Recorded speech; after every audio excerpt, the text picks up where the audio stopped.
wabarakatuh. Waalaikumsalam. Oke, di sini saya akan mengisi sebuah materi yaitu tentang menulis puisi oleh saya sendiri. Di sini biasanya mungkin dari SD atau SMP atau bahkan kita sampai SMA. Kalau sudah spesialis sampai ke perguruan tinggi seperti saya di pendidikan bahasa Indonesia, kita tentunya akan sangat mengenal dengan yang namanya puisi. Ya, puisi ini menjadi sesuatu salah satunya menjadi karya sastra yang mungkin beberapa orang itu banyak menggemari puisi. Di dalam puisi ini kita bisa curhat, bisa menceritakan sesuatu tanpa orang lain itu tahu. Karena dengan menulis puisi, seperti saya, motivasinya menulis puisi adalah ketika waktu itu saya menulis di buku, sebuah buku, tetapi sebuah curhatan itu akhirnya dibaca sama teman dan rasa malu itu ada. Dan akhirnya saya menulis puisi, dan motivasi menulis puisi supaya kita curhat tidak ada yang tahu. Karena menggunakan majas dan sebagainya. Next, mungkin Pak dilanjut. Ini profil saya ya. Nama lengkap saya Erin Hidayah, saya tempat tanggalnya Pemalang, 2 Juli tahun 2000, dan saya sebenarnya masih muda tapi karena terlalu banyak karbit akhirnya seperti ini, jadi terlihat sangat tua. Untuk alamat tinggal saya ada di Dukuh Sibulu, RT 1 RW 1, Desa Gunung Tiga, Kecamatan Belik, Kabupaten Pemalang. Untuk riwayat pendidikan saya sendiri dari SD itu 06 Mendelem, tahu mungkin di sini dari 2007 sampai 2013. Terus dilanjut di SMP Negeri 1 Belik tahun 2013 sampai 2016. Dilanjut ke SMA Negeri 1 Karangreja tahun 2016 sampai 2019. Dan sekarang saya berkuliah di Universitas Peradaban mulai dari 2019 sampai sekarang. Untuk nomor gawai saya ada 0838 38386577.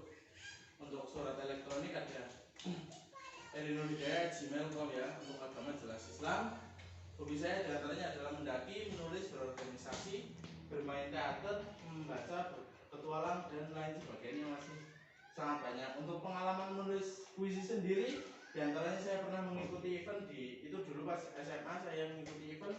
Ada salah satu penulis buku antologi puisi Sajak Rindu, terus menulis buku antologi puisi Mimpi-Mimpi Cinta Pertama, dan bukunya mungkin sekarang saya bawa.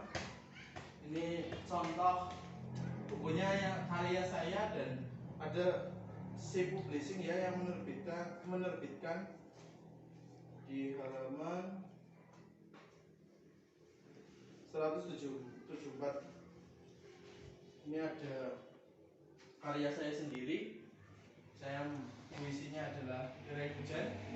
Nah, jadi mungkin teman-teman bisa beli, tapi ini punya pengeluaran terbatas ya. Harus pesan dulu kalau misalnya mau beli.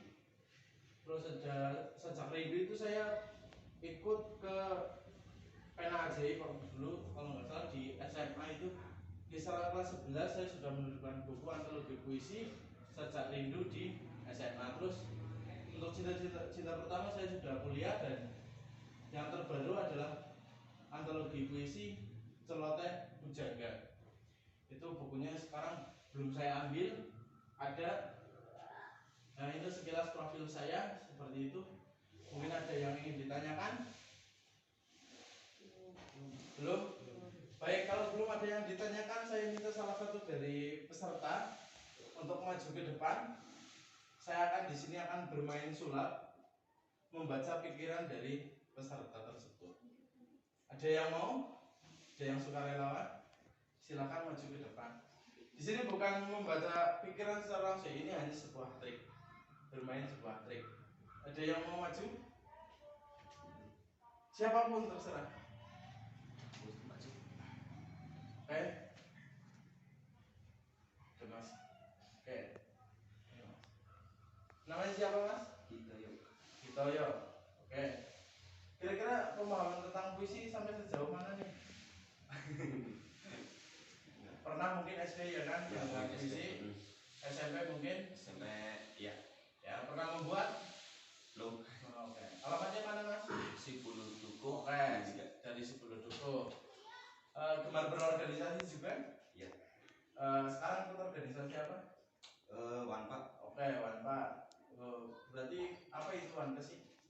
Warna tirta cinta alam. Oh, ikut pecinta alam ya. Mungkin hobi mendaki juga. Ya, hobi. Dan di sini nanti saya akan memberikan 3 pilihan warna ya. 3 pilihan warna itu ada merah, kuning, dan hijau. Nah, nanti Mas Kito tugasnya menjawab salah satu. Nanti pertanyaan saya berikan, tapi sebelumnya akan saya tulis dulu jawabannya di sini. Nanti silakan nanti dicek jawabannya seperti itu. Oke? Ya. Saya tulis dulu jawabannya. Minta kertas dong.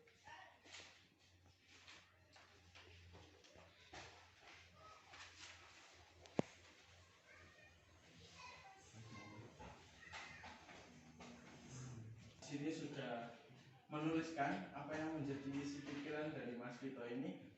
Kayak sehari-hari kerjanya apa Mas? Mau kerjanya apa bermain? Keliling Sudah balik. bermain jualan. Sudah berkeluarga? Sudah. Oke, sudah berkeluarga ya. Jadi saya tadi apa Mas? Memberi apa? Saya memberi pertanyaan apa tadi? Warna Apa aja warnanya? Ada kuning, biru sama hijau. kuning, biru, sama hijau. Mas Vito kayaknya lupa. Saya memberi 3 warna itu ada merah, Merah, kuning, kuning sama sama hijau. Tadi keseharian Mas Vito apa? jualan. Bekerja jualan. Saya sudah berapa pertanyaan Mas Vito? 3. Sisa 3 ya. Sudah 3 pertanyaan yang sudah saya sampaikan. Mungkin hari ini aktivitasnya apa Mas Vito? Hari ini Saya nggak ada aktivitas. oh, nggak ada aktivitas. Oke, nggak ada aktivitas. Sudah berkeluarga ya? Sudah. Punya anak Mas Vito? Punya. Ini jawabannya ya sudah saya simpan di sini dan tentunya ini sudah akan saya coba nanti saya akan coba mengambil isi pikiran dari Mas Vito tadi dengan merangsang 3 pertanyaan itu tadi. Ada warna merah, ada warna hijau, dan ada warna kuning. Baik. Tarik nafas Mas Vito.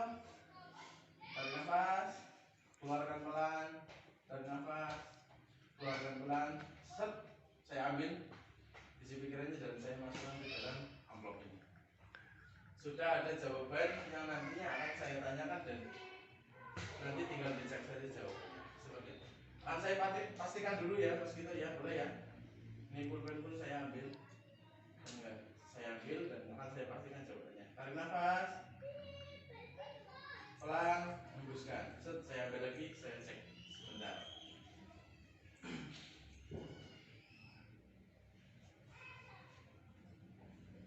Oke, sudah berapa pertanyaan Mas Vito? Berapa pertanyaan? Wah, lupa pastinya ya. Oke, sebelum nanti ke materi tentang menulis puisi, teman-teman sudah menyimak semuanya? Sudah ya, tadi permainan membaca pikiran. Ada berapa warna audien? 3, apa aja? Merah, kuning, dan hijau. Oke, Mas Vito ada 3 warna yang saya berikan. Ya. Untuk dari ketiga warna tersebut, warna apa yang paling Mas Vito suka? Kalau yang paling suka itu ya biasanya merah. Oke, merah ya. Tadi berapa pertanyaan Mas Vito? 3. 3 terus. Sudah lupa ya. Oke, berarti jawabannya apa? Merah ya. Oke, jawabannya merah. Saya sudah membaca pikirannya, jawabannya Mas Vito merah. Silakan dicek. Ya. Silakan dicek. Merah. Betul? Oke. Betul ya. Oke, next mungkin terima kasih Mas Vito, silakan duduk terlebih dahulu, tenang. Untuk next materi ya, kita masuk ke materi. Untuk langkah-langkah membuat puisi, salah satu menulis puisi adalah menentukan tema. Kedua, menentukan diksi. Terus ketiga, pemilihan majas. 4, memiliki kemampuan imajinasi. Ada yang ingin ditanyakan dari ini? Ya, gimana? Maksud menentukan diksi itu Diksi itu kata, pemilihan kata yang tepat. Ya, ada yang mau ditanyakan lagi? Ada yang mau ditanyakan? Cukup. Oke, next. Nah, ini tema itu sebagai kepala atau peran tugas sebagai kepala ini tentunya ada otak untuk berpikir dan sebagainya ya. Di mana puisi tersebut akan baik, menarik, menggugah, menginspirasi itu bergantung pada tema dan olah kalimat yang penulisnya. Kita menulis puisi perlu berpikiran ini kita mau temanya apa sih? Tapi kebanyakan sekarang biasanya yang paling mudah membuat puisi itu dengan tema cinta, galau, itu akan lebih mudah nanti mengalir biasanya. Secara naluri kita kan menulis enak, sangat enak sekali apalagi sakit hati. Kata dosen saya, oh menulis kamu sudah bagus, pernah sakit hati ya? Misalnya seperti itu. Biasanya orang sakit hati itu akan lebih mudah membuat sebuah puisi yang galau. Nah, ada yang ditanyakan dari tema? Belum? Oke, next. Nah, ini menentukan diksi. Langkah menulis puisi yang tidak kalah penting adalah gunakan diksi yang baik dan tepat. Diksi atau pemilihan kata memang tampak sepele dan tidak penting. Tetapi siapa yang menyangka jika keberadaan diksi ini sangat menentukan corak warna dari karya puisi Anda. Misalnya, kita sedang jatuh cinta dengan seseorang. Nah, pemilihan katanya pun harus tepat. Jangan sampai salah. Misalnya, wajahmu seperti rembulan dan sebagainya, jarimu seperti gedang Belitung. Itu jangan ya. Pemilihan diksi pun harus tepat. Tata katanya harus tepat ya. Jangan sampai melenceng. Tujuannya merayu malah nanti dibenci. Ini gedang Belitung, jarinya maksudnya apa? Gitu. Nanti akan timbul seperti itu. Ada pertanyaan? Belum. Next. Oke, terus pemilihan majas. Dengan menggunakan majas tentu saja agar karya sastra Anda lebih berbobot, memberikan kesan unik, dan semua itulah yang akan menentukan apakah karya sastra Anda bisa menjadi legenda karya sastra di masa depan. Misalnya kayak puisinya Sapardi Djoko Darmono itu sangat luar biasa, yang judulnya Dan Bulan Juni.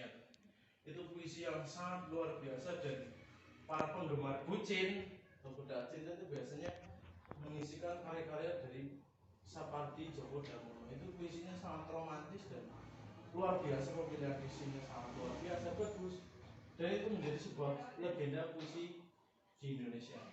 Lanjut Mbak. Terus memiliki kemampuan imajinasi. Langkah-langkah yang menulis puisi tidak penting adalah kemampuan dalam mengimajinasikan. Ya, selain kegunaannya tadi nanti untuk merayu, misalnya lawan jenis dan sebagainya, tapi puisi itu juga bisa digunakan harus ada imajinasinya. Ya, tapi jangan sampai salah imajinasi. Misalnya kamu gadis sebagai rembulan, bayangannya nggak sebundar bulan purnama gitu ya. Jangan salah imajinasi ya. Contohnya di sini ada puisi yang mungkin cocok juga untuk kalian. Karena ini adalah puisi ini, salah satu puisi ada juga mungkin dia seorang pendaki, jadi dia membuat puisi mendaki, tentang mendaki ya. Ini dia membuat puisi mendaki yang akan saya bacakan sedikit. Ini juga pemilihannya juga menurut saya sudah bagus ya. Aku telusuri ragamu. Ini bukan berarti apa ya, tapi ini apa, imajinasi dari dia mengimajinasikan sebuah gunung gitu loh. Artinya kita jalan di gunung itu dipuisikan mungkin dari penulisnya seperti ini. Aku telusuri ragamu, menapaki estetika fenomena. Jadi dia melihat fenomena keindahan dan sebagainya, sunset, sunrise, terus menepis lirih angin yang berdesir, merangkul raga yang merintih. Dinginnya merebak dalam tubuhku, karena dia tahu suasana di gunung pasti dingin, terusan hingga jarak yang semakin menyatukan. Walaupun mendaki itu lelah dan sebagainya, pasti rata-rata kedagian. Saya sendiri pun seperti itu. Ya walaupun jarak semakin menyatukan dengan dingin dengan sebagainya ya, menghayati curamnya setiap lekuk ragamu. Ini ragamu itu diartikan gunung ya, dia naik turun, lembahan, gunungan. Terus semakin aku menyusuri hingga dingin semakin merengkuh tubuhku. dengan dekapmu yang semakin meraja, menyuguhkan kenyamanan, keelokan alam ciptaan sang ilahi. Seperti itu. Ada pertanyaan dari materi puisi ini? Belum? Next. Oke, terima kasih. Terima kasih kepada teman-teman semua yang sudah menyimak materi dari